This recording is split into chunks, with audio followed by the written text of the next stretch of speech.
we will try to replicate the recording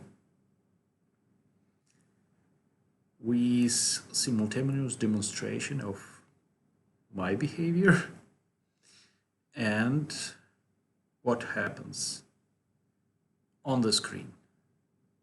Keep in mind that the trigger, which is shown in the upper left corner, is hidden from me.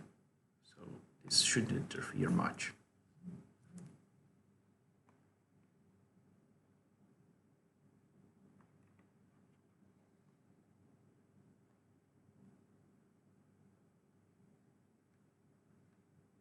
Everything starts with central fixation